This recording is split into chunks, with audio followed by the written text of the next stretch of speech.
to the Love Lab Podcast, a safe place to get real about sex. Whether you're a man, woman, single, or couple, this is the show for you. We are your hosts, Kevin Anthony and Celine Remy, and we are here to guide you to go from good to amazing in the bedroom and beyond.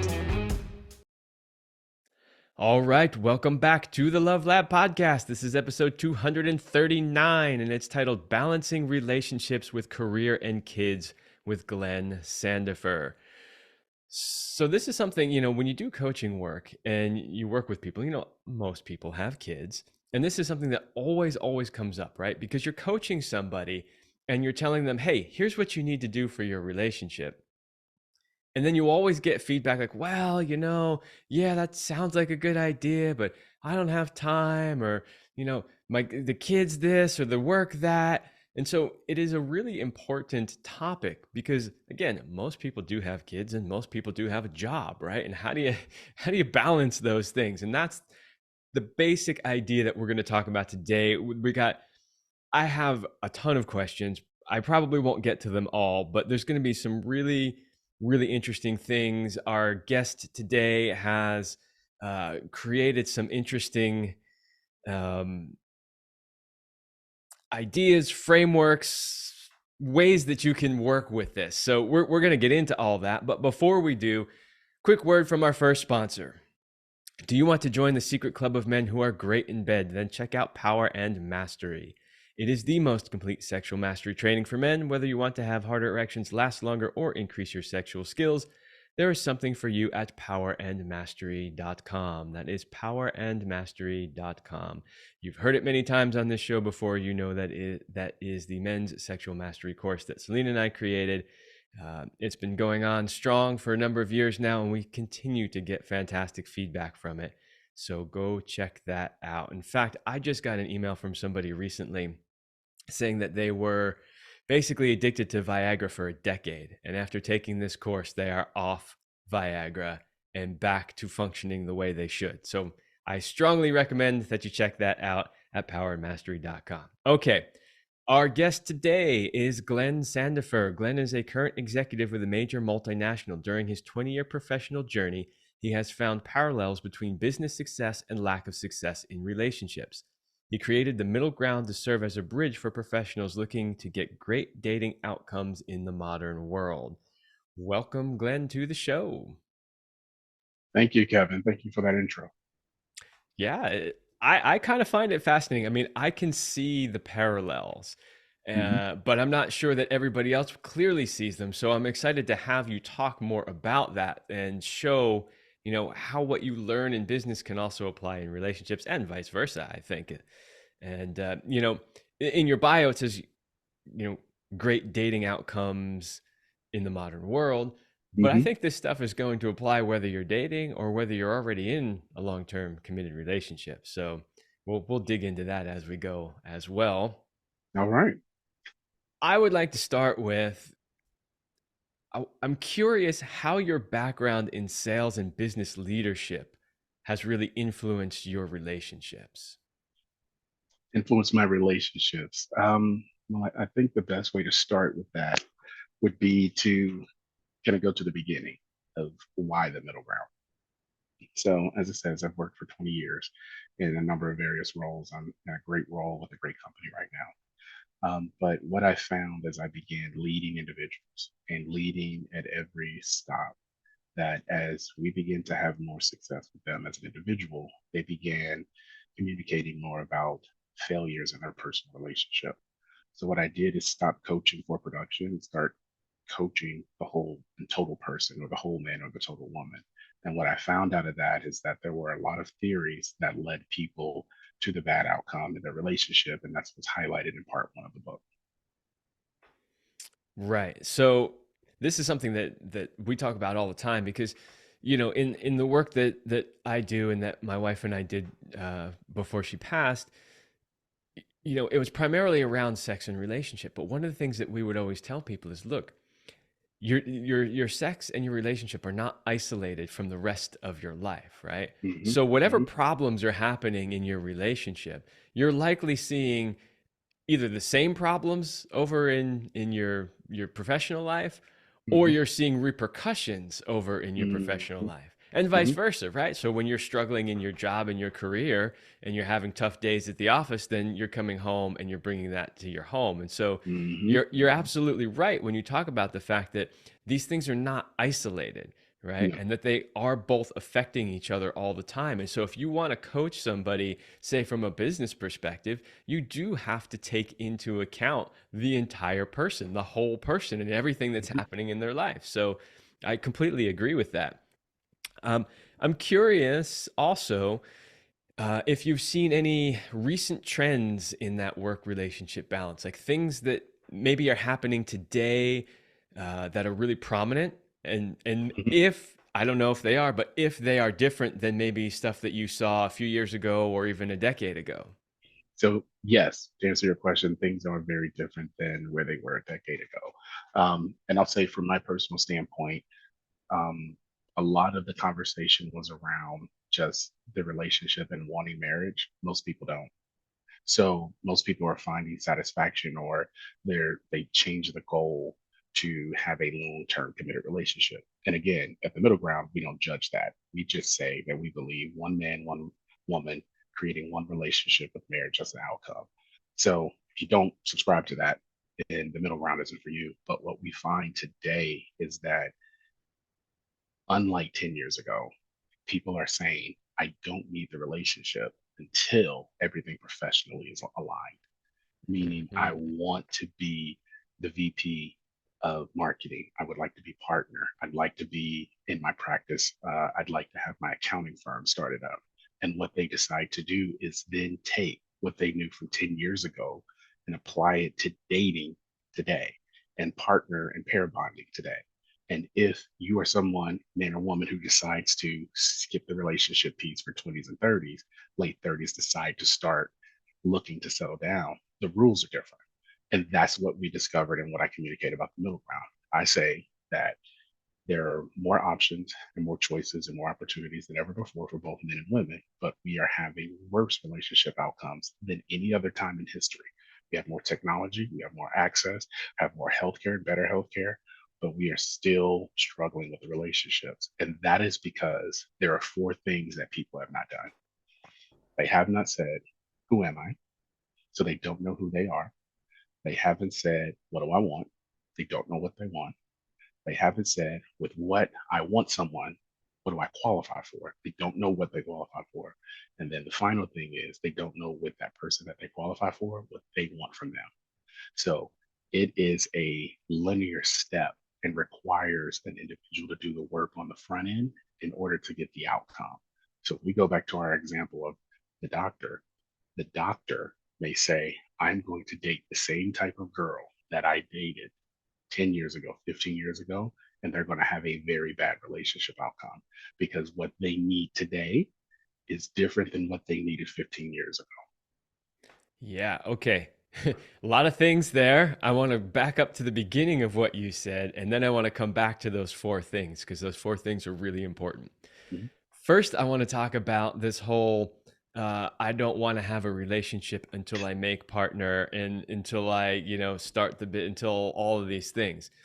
I'm curious, it sounds like you're not necessarily judging that saying it's right or wrong. Is that correct? No, that's correct. I don't Okay. judge that decision. Okay. Um, I I just, actually I actually encourage that. I okay. actually encourage, if you follow the middle ground and you want the relationship outcome, but you still need the success, you're going to have to wait. So now we're talking the S cuss word, sacrifice. Mhm. Sacrificing is really hard for us in our society today, especially with all the success. So if I'm having all this success and I'm moving in a direction, why do I have to wait? Why should I wait? Someone should just be, they should be falling at my feet. And the things that are falling at your feet are not what you're going to need 20 years from now. Yeah, I'm curious though, and the reason why I wanted to focus on that little bit Hmm. is because just I know from my own personal life, I can give some examples. Hmm. You know, at what point do you say I shouldn't wait any longer? In other words, let's say you're pursuing, becoming the VP. Well, Hmm. all right, some people become VPs in their, late 20s, right? And after only a few years of working, but for many people, it's not until they're in their 40s, right? Hmm. Um, so at a certain point, you have to say, okay, I'm not quite at partner yet, but I'm Hmm. starting to get, you're like, I ain't getting any younger, Not right? And getting any so, younger. so my question is like, okay, great. I get it and I understand that you have to do some, sacrifice, compromise, maybe if you want to use that word. In other words, you need to focus time on your career if you have those goals. Hmm. But at what point do you finally say, okay, either I'm there or I'm not there? And if I don't focus on creating relationship now, I'm potentially doing myself a disservice. Like, how does somebody know where that line is? I think that line depends on if you're a man or a woman and what type of man you are. I have six versions of men and six versions of women that I talk about in the book, Oh yes, chapter we're two and we're chapter we're three. gonna get to that for sure. That is one of So the questions. I think the other answer and part of that is if you're someone who is driving towards success, you need to you're going to have to make a bet and make a deal. So you're going to have to decide, I'm not going to make partner until 38. Do I want to wait until 38? And people will say, no, why should I wait? All right, you're going to have to do the evaluation period and you're going to have to make a bet earlier. And you got to do your research to make sure that bet pays off. So if you're someone who's going to be partner, what does that mean? I'm billing 16 to 2,000 hours a year. Translation to everyone in the audience, they're working 80 to 90 hours. I know the math doesn't work up, but they're working that many hours. What does that mean? From the relationship standpoint, the relationship is second. So the emotional need is second. The physical need is second because 80 to 90 hours is not just something you can do Monday through Friday. It has to be additional work that's going to go into it. So you need to make a deal with someone that is aligned with helping you get to that outcome and providing the relationship so that you will be in a situation where you're not having to make as many professional sacrifices because nothing is changing professionally about that need. I'm glad that you bring this up because, Celine and I used to say all the time, because for a long time there was this huge thing about, for women, like, you can have it all. You can be the CEO and you can be the mom and you can be the wife and you can have it all at one time. And as a woman and a successful woman and a very feminine woman, she would look at that and say, no, you can't, Mm, because you do every one of those things half-ass. mm, Right? So yeah, mm-hmm, you can do it all at once, but you're not going to give your career enough time because mm, you're not going to have the 80 to 90 hours. You're not going to give your child enough time because you're mm, working, maybe 60 hours, mm-hmm. right? And so this idea that you really can have it all at once and be good at it all and do a good job at all of it, I think is a fantasy. And it's interesting. You didn't quite say that, so I don't want to put words in your mouth, but you are Mm-hmm. indicating that you have to make choices, that Yeah. if you want to be VP and put in that 80 to 90 hours a week, then your relationship can't be your number one priority. And who signs up for that? So when people in the audience and when I've been on this kind of road show talking about it, most people say, "Well, I don't want to sign up for that. I don't need to sacrifice anything." Well, I start in my coaching sessions asking, "What is it that you want?" And they're like, "What do you mean? What do you want to be?" I don't know. And then I give some parameters around it. Where do you want to be at 65? So most of the people I've coached are in their 20s to early 40s. So that's still anywhere between 40 to 25 plus years. That is a long time. And especially if you make bad decisions, you're going to have to pay for that. So I say, what you need, and you want to look at your life at 65, let's back into it. So I always start with the professional. What do you want your profession to be? Boom. This is what I want. I want to be partner at my law firm in the next 15 years. Okay. What does it take to be partner at your law firm? Time, investment, relationships, billing. So you have to be profitable to the bottom line. You have to get along with people in the company, culturally be a fit, and you have to be willing to make sacrifices day in and day out. All right. So we got the first 15. What type of relationship do you want at 65? Well, I want to been married for 30 years. I want 5 kids. I want 6 grandkids. Okay. What type of wife, if he's a man, would you like to have? Well, do you want her to work outside of the home or do you want her to work in the home only? I didn't think about that. So we've spent the first part of the session figuring out how to tactically go after both work and the relationship. Because what you don't want to do is say, I want a woman who works, I support her career, I want us to be a power couple. And then you guys start going there and then you guys grow apart. And when you grow apart, you're never going to get to the goal for 65 because she's not sacrificing from a time standpoint. So the relationship fails and you're not sacrificing. So that may be a misalignment. You may want to say, okay, I want a woman to work, but I only need her to do and contribute 25 to 30% of the household bills. Okay, where would you like to live? Chicago, Illinois. What does it cost for a family of five, sorry, seven, five kids, two adults to live in Chicago, Illinois today? I'll wait. And we just pull it up online and we can see what the median is in the area and we can see what it needs to be. And then we start adding things. How many vacations? What type of car? Private school, public, fully funded retirement, funding the five kids to go to college. That is going to cost you something. So that means you're going to have to be a partner. You're going to have income coming in through stocks and bonds. You're going to have a business. And then the things that your wife do are going to have to aid in that. So again, what type of woman do you want? I think I want someone who doesn't work outside the home. So this is fascinating. I love hearing you describe this because honestly, I'm pretty sure that the overwhelming majority of people never actually think it through, even anywhere near as No. detailed as what you just described. And you gave us, I think, the sort of 40,000 foot overview just now, Mm-hmm. Yes. right? Yes. So uh, I completely agree with you. And this is where I think a lot of people go wrong is they just kind of stumble their way through life and things just kind of happen and then they end up where they end up because they didn't take the time to do exactly what you're suggesting, which is to sit down and plan it out. And my wife and I, maybe not quite as detailed as what you're describing, but we did that when we got together. We sat down and said, okay, where do we want to be in 5 years, in 10 years, in 20 years when we're old? Like, and then where do we want to be financially? Where do we want to be in our relationship? Where do we want to be with our business that we were building together?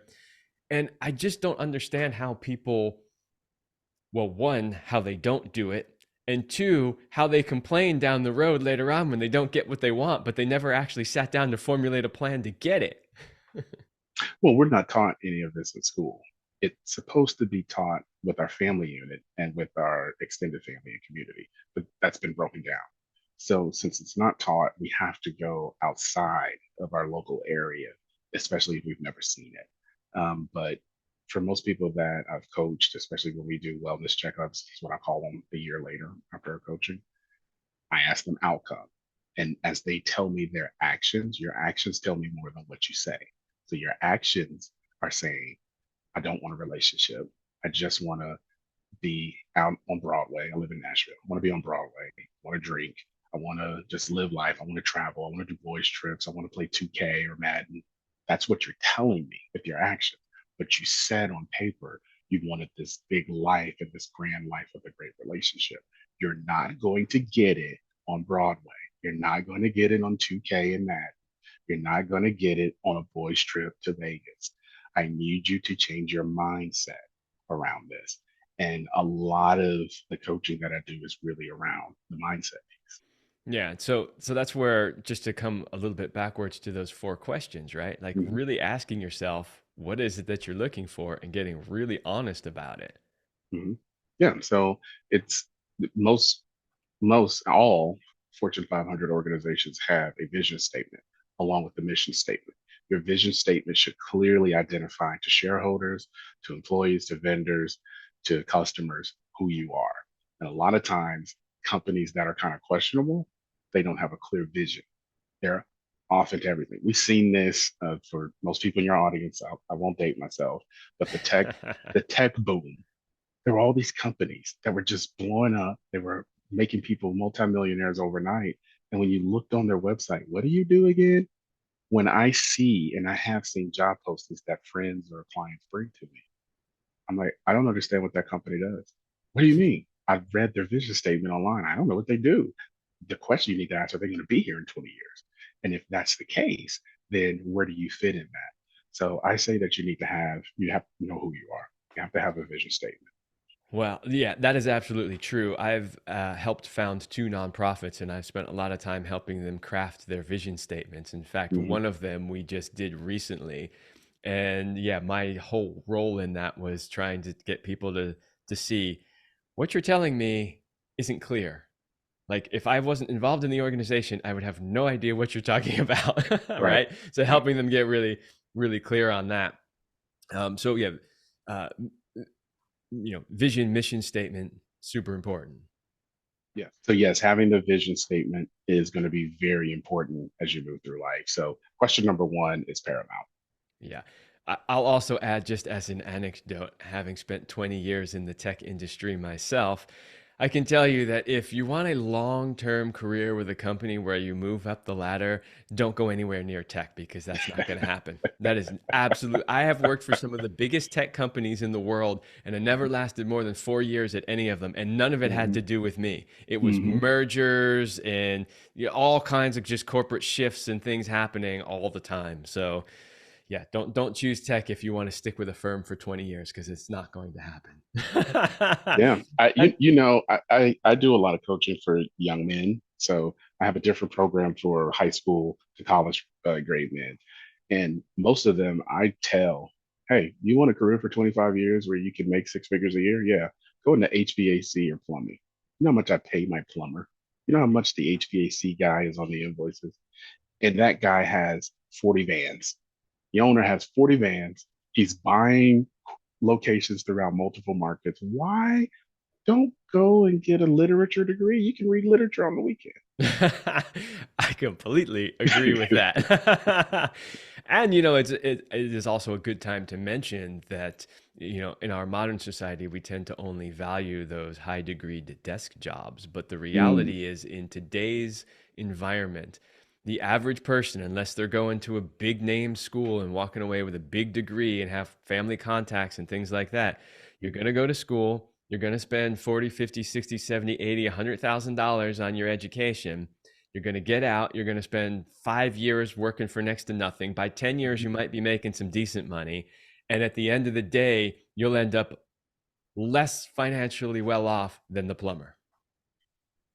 I know plumbers there. They came out of retirement. They said, you know what? There's too much opportunity out here. I came out of retirement. I'm 74 years old. Why would I not? And I'm like, wow. Yeah, because he's making bank right now. He's making bank. He's making bank in my industry. I like to call it blue collar and truck movement. If you're moving trucks every day, that's kind of the business most some blue collar, business owners and managers are in. We can't get people on the trucks. It's like Yeah. I'm $5,000 sign on bonus, 401k. We pay you and your company, your family's health care. We do it all. And every time we hear it's like, man, I want to go to school and I want to go work it for Google. So Well, if anyone listening to this show, if that's your thought process, to take it from somebody who has worked for some of those big companies, just like Google, not Google in particular, but just like that, it is not all that it is cracked up to be. And honestly, it probably would have been a whole lot easier, and I probably would have made a lot more money and had a lot less stress if I were a plumber. And I tell mhm, you, even though I do most of the stuff around the house myself, there are bigger projects that sometimes I just need to hire somebody for. And when I do, it takes weeks to get mhm, them to come to the house. mhm, That's because they are that busy. which means they're that valuable. So Exactly. so as I talk about men in the book in chapter 2, we talk about encouraging men to build a high value skill. A high value skill is not limited to you being a VP of marketing or finance in an organization. A high value skill is something in which you can go to the market and make profit from what the market needs from you in return for your services.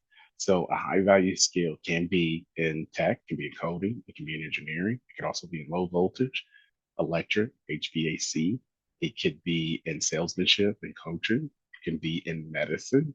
These are skills that are very focused on in their effort. And I tell men all the time, I was like, the first thing you need to do is you need to get your career together, pick a high value skill and make sure that you move in that direction.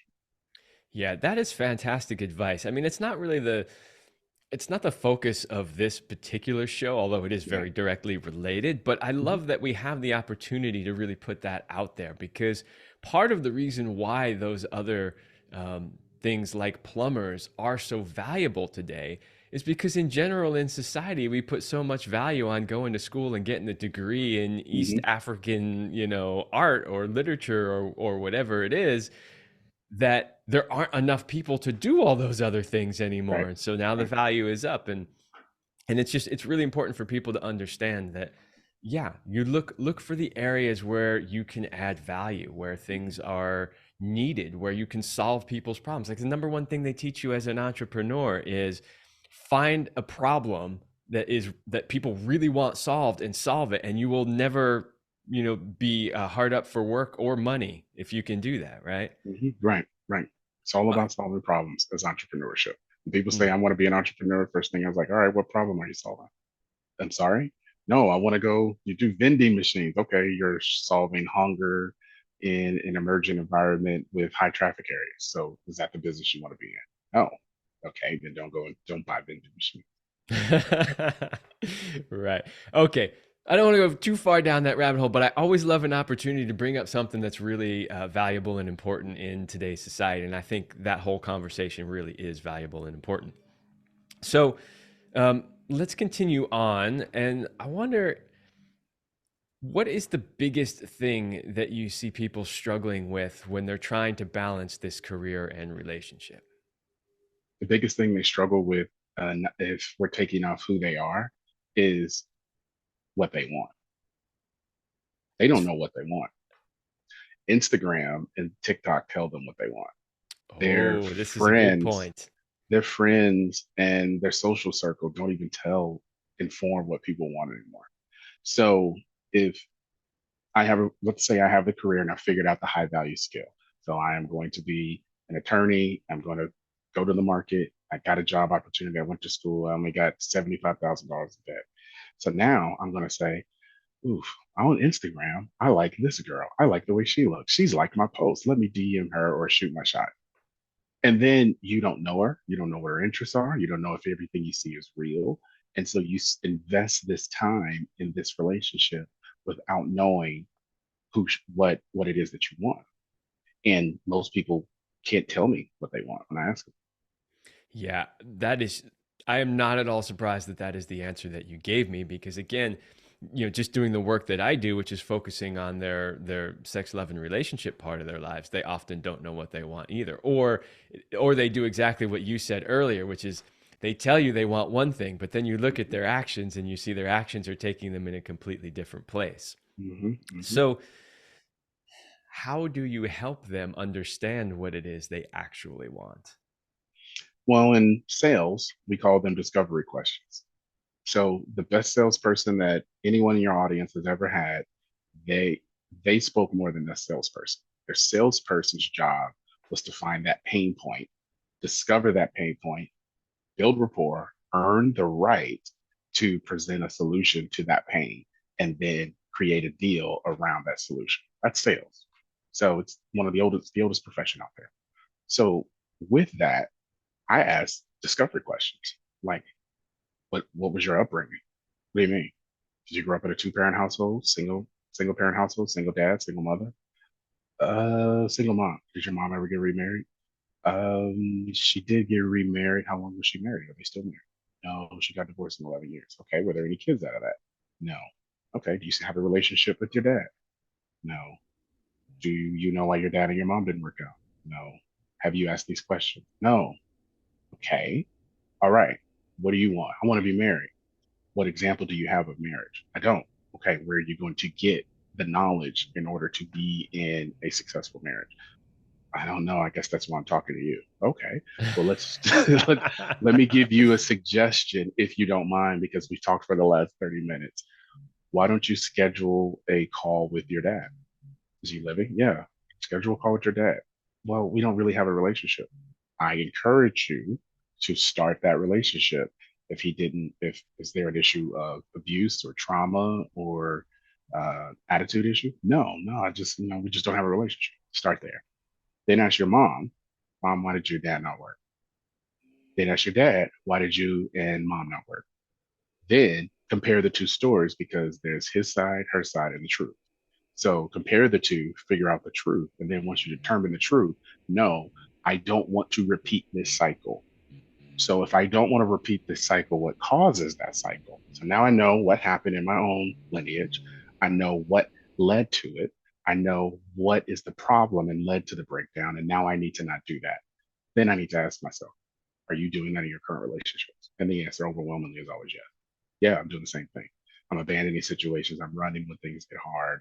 Um, passing responsibility off to others. I'm just not being accountable. Okay, I need you to stop being a male and move into man.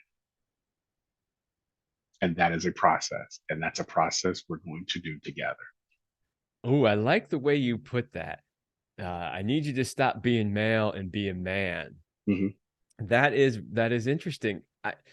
In my personal opinion, I think we are severely lacking in men these days. In other words, this idea that, you know, as a man, there are certain responsibilities, there are Hmm. certain ways that you need to show up, Hmm. not only in your own life, but in your family life and in your relationship, that I think a lot of quote unquote men Hmm. just don't do anymore. And when I look at a lot of these men, I'm doing the air quotes thing again. If you're listening on podcast, I see basically old teenagers, right? Prolonged adolescence. Yeah, exactly. So I see them acting the same way they were when they were in their teens and early 20s, but they're 40 and they got a family of four.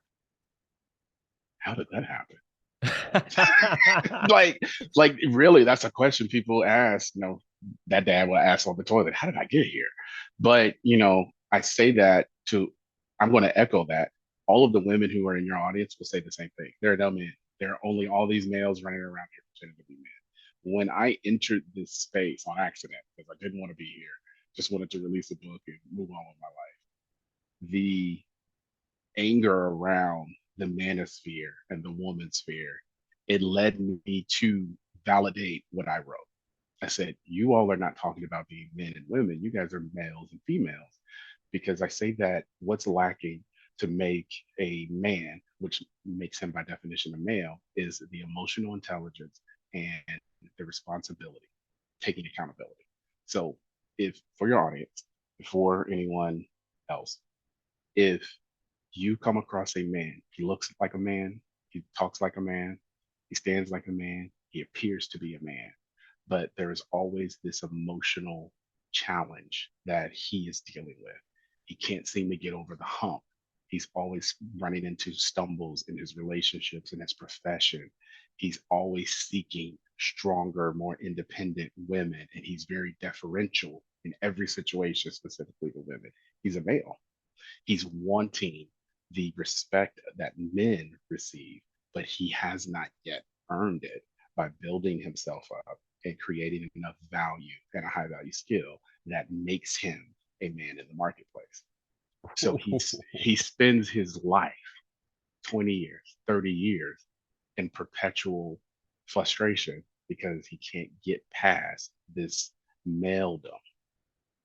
And because he can't get past the maledom, when he connects with a woman, and he typically gets with a modern woman, a female, or a city girl, and all of the problems we can talk about on another day that come out of this male in relationship with those three specific women. And those three specific women, when they come across any other man, when he is modern, traditional, or high value, and when she meets him and she has bad experiences with city boys, males, she says that's all men. Wow, what you just shared is very, very powerful. I love the fact that there are more people out there that are teaching this stuff, this idea of what it means to be a real man and what it means to be a real woman, because it's been lost. In my opinion, and Celine would have absolutely agreed with me because we talked about it a lot. It's really been lost in modern society. And I think that that is responsible for a lot of the problems that we have. And if we could get people back on track and Hmm. get them to accept the roles that they need to accept in life, I think a lot of our problems would go away. Um, okay, I really want to come back to what you were just talking about with the Hmm. three different types of women and men and how those relate to each other, because I think that Hmm. is fascinating. I do want to do a short break, though, for our second sponsor. Hey guys, do you know what makes a man great? You know the kind of masculine man women are irresistibly attracted to and want. Is it money, job title, physical body? Is it because he's great in bed, has a big penis, or great pickup lines? Maybe it is all of those or none of those. But what if you don't have those or only some of them? What if you've had a string of failed relationships, are embarrassed by your bedroom skills, doubt whether you can rise to the occasion, worry about lasting long enough, or are always stuck in the friend zone? Then I can help you. If you are ready to make big changes and finally become the man you have always wanted to be, then this is the program for you. To find out more, go to CelineRemy.com/go/warrior.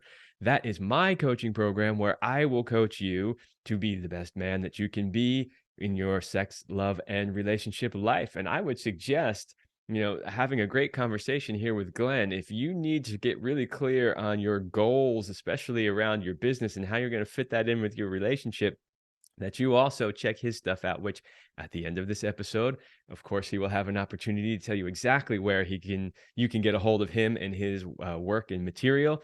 But yeah, if you're struggling with any of those things, you need to work probably with both of us. Yes.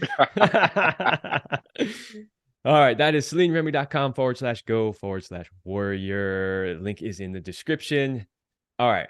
So we were just talking a little bit about the three types of women and the three types of men. And obviously, I'm assuming from what you've already told us, there's going to need to be alignment with the types, right? And Hmm. I imagine that you see certain types more than others, and you Hmm. probably see certain combinations more than others these Hmm. days. Maybe you could tell the audience a little bit about that. So there are six type, and most people now call out there's seven. Okay. So there's six men and six women. So I'll do the parallel. So boys and girls, we all have sons and daughters, boys and girls. So we won't go into that. Boys and girls are not ready for a relationship. They're not mature enough to handle anything related to a relationship or any responsibility. They play with toys. They spend time with their things that are inconsequential. Then we have city boys and city girls, or F boys and F girls, depending on where you're from. So the city boy and the city girl have a lot of things in common. They are typically very charismatic. They get along with pretty much everyone in every environment. They are very flashy. They are the life of the party. City boys often are described as attractive or handsome, really physically fit. They make decent money, but they're always looking to vet as many women as possible. And they can do it because the women that they communicate with talk about chemistry and conversation. If you've heard the two C's of chemistry and conversation, most women are talking about a city boy because city boys are well versed in conversation and making sure that women feel like there's a chemical spark. City girls do the same, but they're a little bit more uh, they're a little bit more um, focused on making sure that when they have their relationship outcome, they, like the city boy, are also in the driver's seat. And the city girl also highlights things related to her ability to make an income, her ability to provide for herself and her children, her ability to say she does not need a man. So we have city. Then we have guys and gals, or dudes and chicks. These are just regular people that you know. These are people that you see at Target, Starbucks, see them at the gym. There's nothing very special about them, and they live a very normalized, plain life. Nothing highfalutin, nothing bougie. They don't take a lot of vacations or trips, and so they're often overlooked by men and by women. Then we have what I see as the largest group, males and females. So I've talked about the male a little bit. So, like the male, the female is one who has not moved on or worked on the emotional traumas. So, the emotional traumas create this victimhood. And because of that victimhood, we all have to experience that with them. So if you come across someone that you work with or come across someone that you're dating and they're always in perpetual crisis, things are very chaotic, things are very out of place, it's because she is a female. And a male also has not overcome his emotional deficiencies. He doesn't even know how to have a conversation at a high level. So he always defers and deflects. This is where women will see the gaslighting. So we got males and females. Then we have men and women. So the men and women are in two flavors. First flavor would be traditional. Talk about in chapter one. The tradition comes from the experiences of both my grandfathers. They are the providers, the protectors. They're the prophets and the priests in their homes. They have a very high EQ. They're involved in their civic and community duties. They want to do that, and they expect their traditional woman to take care of them, the children, and the home. That's it. She's not going to want him to do more or become more. If he has a truck, run your truck. If he works at a job for 40 years, work at your job for 40 years, provide for our family. I'm never going to push you to do more because this is all I want. And that all is fine. So, traditional men, traditional women. Then you have the second largest group, modern men and modern women. You hear a lot in this space about modern women being the problem. That's not the problem. The problem is females and males. Modern women live their life by leading with their education, leading with their career, leading with their successes. And it often comes off as very masculine. So, this is where you see where women have to become more masculine in order to succeed professionally. Modern women don't want to be that way. They feel like they had to be that way because of no good men to allow them to rest in their femininity. And they have had to do it because no one would take care of them. They didn't have the example of a father. Every man they had disappointed them and their mother. So they are definitely going to take care of themselves. They want 50-50 in their relationship. Half of the money, half of the kids, half of the house, half of the cars, half of the bills, half of the planning. You need to do your half, I'll do my half. And they're comfortable with 50-50 until they're not.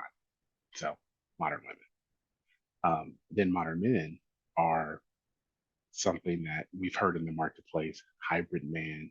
These are men who, based on the environment, they want the outcome. They can't get a traditional woman because traditional women typically are grown out of gals. They're not able to get the tradition because they don't have the ability to lead the way my grandfathers did. They can't 100% take care of a household. And when they get with a modern woman, because a modern woman has her own lifestyle, there's no way he can sustain it. So modern men are working out of necessity and 50-50 everything. So words that you hear from people in this space, I'm looking for a partner. Me and my partner, we're living as partners. We make decisions together. We're both heads of households. That's a modern relationship. That type of relationship has only been introduced in society for the last 40 to 50 years. And it became really prevalent in the 2000s. And then the final group of the six A and B, um, with that would be the high value man and the high value woman. The high value man is 100% focused on purpose. High value men are born out of traditional men or modern men. You have to be a man before you can be high value. High value is not your income. I tell people, and I talk about in my book, we take out the fame component: athlete, entertainer, politician, preacher. Those individuals have a different way of living and a different way that they can attain their relationship status. So we have to take them out of the discussion of high value. And we find most of those anyway are going to be city boys and males. So take them out. But a high value man is not just his money component. Yes, I talk about you have to be in a situation where for the last 5 to 10 years, you've been making at least $12,000 a month. That's kind of the break off because that means that you're kind of a high octane, high earning, wherever your profession is. It's also a character issue. Most people can't get to the point of character to where they have high integrity, high morals, they communicate effectively, and they're accountable to people. High value men are not concerned with just themselves when I talk about purpose. They're concerned about their family, their legacy, their community, and those people that they impact. So high value men are 100% selfless. They're looked at as not being selfish because of the input it takes to achieve all that success. That's why they have to be with a high value woman. High value women are typically born out of traditional women whose men ascend, or modern women who decide, I'm not going to do this modern 50-50 anymore. I'm ready to let him lead. What do I need to do to help him get there? Oh, we're really living at a high level. I didn't really realize that. Okay, you need more support from me. Let me move into that. And that is a different discussion than what we hear in the space, because high value women are 100% focused on their man's purpose. I'm going to help him drive to that. If I need to work, I'll work. If I need to take care of the kids, I'll take care of the kids. If he needs me to come work in the business, I'll come work in the business. If he needs to go back to school so I can hold it down, I'm going to do that because it's going to have, guardrails or boundaries around it. And so when you start talking about the six type and we see where people typically want to be, they're not high value. Less than 10% of the market is high value in any given space. Yeah, I really like that. It's very similar to types of things that Celine and I would teach, but it's a bit more nuanced actually. Mm-hmm. And I actually really like the nuance. When I listen to you describe those different types, I can see, like, I know people's faces are popping into my mind. I'm like, oh Mm-hmm. yeah, that describes that person and that describes that person. It's I like it. I really like the way that you have laid that out because it makes it pretty clear, if we, and this is no accident, right? But if we talk about what you were talking about in the beginning of the show, understanding what it is that you want, right? And how are you going to go about getting there? You need to know where you are on that scale of, like, if you're a man, you need to know which one of those six are you, and Mm-hmm. then which one of those six do you really actually want to be, Mm-hmm. right? So I Yeah. think it's a fantastic tool to help people get clear on that. Yeah. And I often tell most people, that with who you want, you don't qualify for them. Because most of the people I've had the privilege of working with high value men, I only work with them for one session because it's really to validate what they believe. But the ones that have mentored me, high value men don't go out calling themselves high value. They're called high value by people who they don't even know. Their circle of six or four other, six, four, seven other men are all valuable to their group, and they're all winning in their profession, and they make sure that they stay winning. So when someone who's a city boy who plays 2K and works out 7 days a week, does CrossFit and yoga and does mud runs, and that's all he is, there's no way you're high value. What do you mean? Who are you around? Well, I'm around these people. Okay, what do they do? Oh, well, we all work out. So you guys aren't even valuable to each other outside of working out. So there's no way you can be high value. I was, okay, you're a male. Dude, you're not you haven't even talked to your father about why he and your mom didn't work. You can't even go as a man and have that conversation with him. He will respect that because he's of a different generation. So he'll respect that and he'll give you as much as he can without hurting you and hurting your mom. Guarantee it. You haven't even approached your mom about her being inappropriate and making you a son husband or a husband son. You haven't. You haven't had any conversation. So you're a male. You don't qualify for a high value woman. I'm sorry. You know what? I've never had a coaching session with you, other than our pre-interview call. This is the first Mhm. time I'm talking with you. I love this. If you were actually saying those things to your clients' faces, man, are you doing them a service. You really Yeah. are. Because this is the kind of stuff that needs to be said more than ever in this day and Mhm. age. And most people are afraid to say it. We're afraid to say it because we have so much to lose. The reality is most of us we're doing a disservice to the market. So we have to be willing to have the we call them uncomfortable conversations in coaching sessions with at corporate America. Uncomfortable conversations about why we do things the way that we do them. And we have to let each other know we're not doing this anymore. And this is the reason we're not, because our vision is to go to 2026 or 2027. Everyone who's in corporate, they know. And if you don't have that conversation professionally or in your business, you're going to fail. Just like in your relationship, if you don't have the conversation, it's going to fail.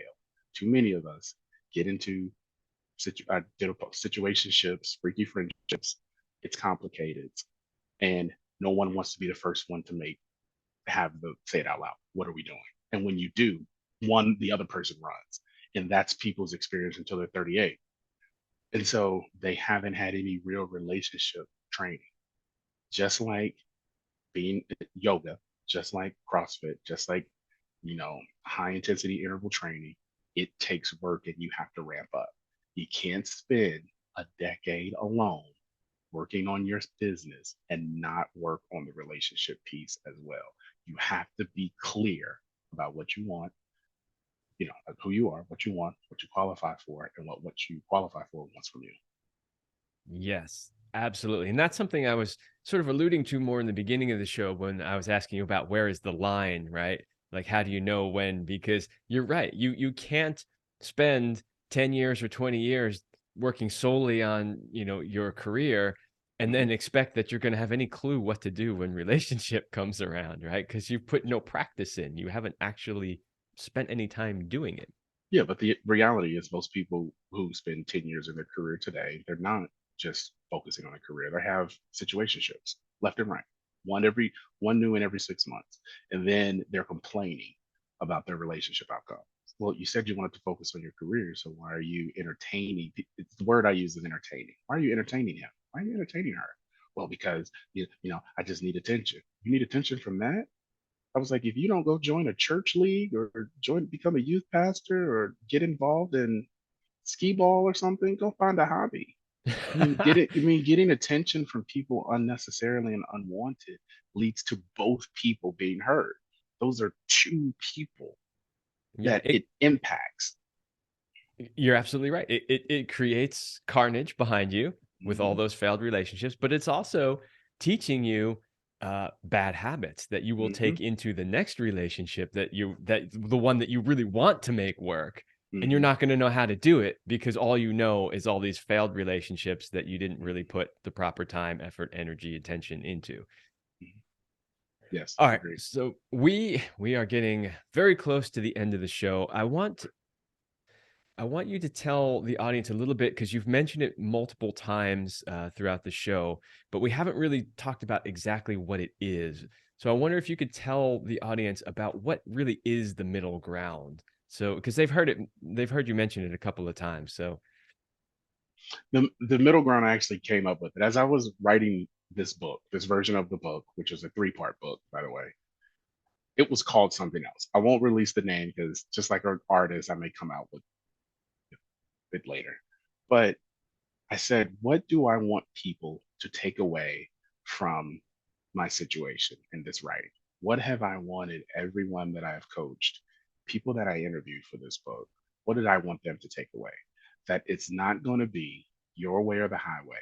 It has to be the middle ground with someone else. So the middle ground is the idea, the thought process, and community around making sure that the relationship outcome that you work is in 100% your control and doing the work necessary to reach that outcome. yeah, that's beautiful and fantastic. And you know, maybe another way to sum it up is know exactly what you want, Hmm. right? And make sure your partner knows what she or he He wants, wants. Hmm. and then get on the same plan, right? And make sure that you're both supporting those goals that you want, right? Because a lot of what we talked about was, okay, if he wants to be the CEO, and we're talking about these, the sixth type that we talked about, the high Hmm. value, and her whole thing was like, okay, if you need me to work a little bit to help you, or if you need me to hold it down while you go to school, or any of those things, like that's Hmm. working together as a team. Hmm. And so, Yeah, so that's the middle ground. No exactly. NBA, NFL, Major League Baseball, hockey player, so the big four gets it along. No one in NASCAR we just had the Daytona 500. NASCAR, the driver doesn't do it alone. The driver has a pit crew, he has a pit chief, He has 4 or 5 people on tires, 3 on oil, 3 on diagnostics, sponsor, and an owner. So everyone is pushing in the same direction of winning the Daytona 500.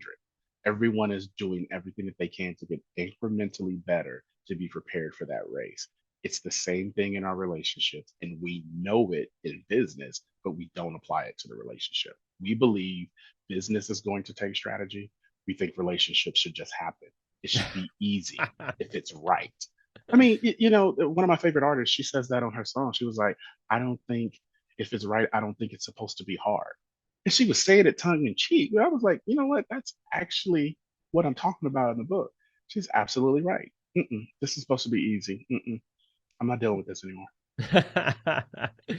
Yeah, it is. It should be easy if it's right. But if it's right, then you should also be doing all the things we talked about, right?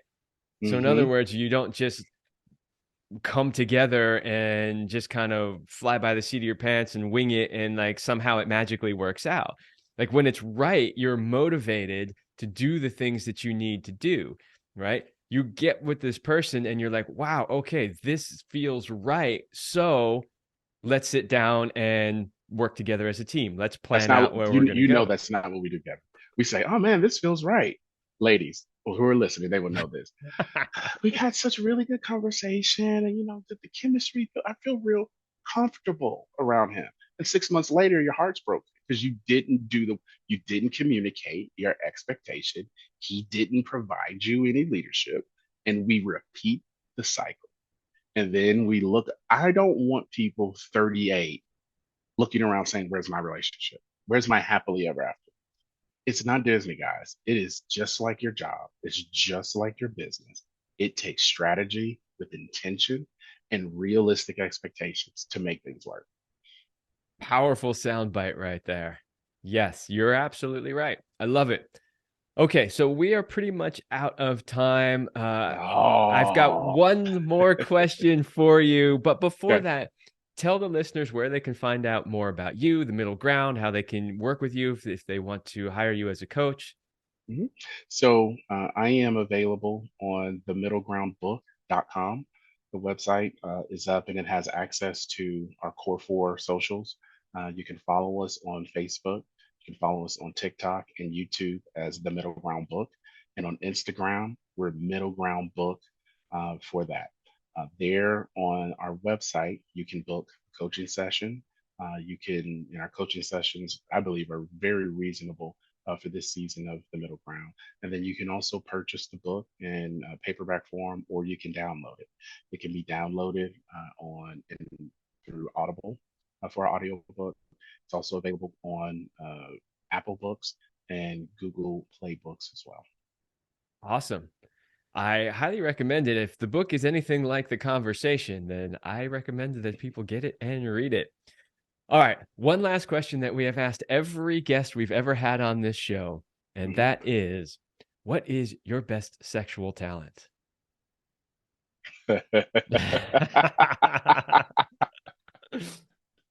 Listening. Isn't that what they want to hear? I just listened to you. Um, Sexual talent. What's the professional way to say it? I mean, I'm not for the young people. I'm not gonna cap. Cunnilingus. All right, there you go. Great skill to have. Women always appreciate that. Yes. Thanks for being a good sport. I mean, the show Thank is you. about sex, love, and relationship. Mhm. Some episodes are very heavily on the sexual side, and some are much more on the relationship side. And so when we get people in who are, more from the professional relationship psychology side of things, that question always makes them a little uncomfortable. Mhm. I had to think about it. Who's gonna watch this? Is my mom gonna watch this? So, That's right. All right. Well, hey, I thought that was a fascinating conversation. I thought there were some really, really great pieces of information in there that are so needed at this time and age that we're living in. And I hope everybody listening got value out of it. And I would like to thank you, Glenn, for being on thank the you. show. Thank you again, Kevin. This has been a pleasure. Thank you to your audience for the time. And if they don't take anything away, make sure that they know you can have the relationship, you can have the business success that you want. It just takes you reaching the middle ground. All right. All right, everybody, that's all the time we have for this episode, and I will see you next week.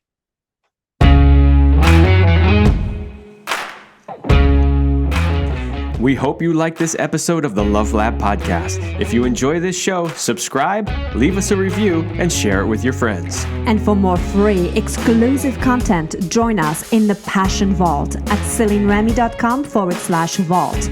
That's CelineRemy.com/vault. Thanks for listening. And remember, you're amazing.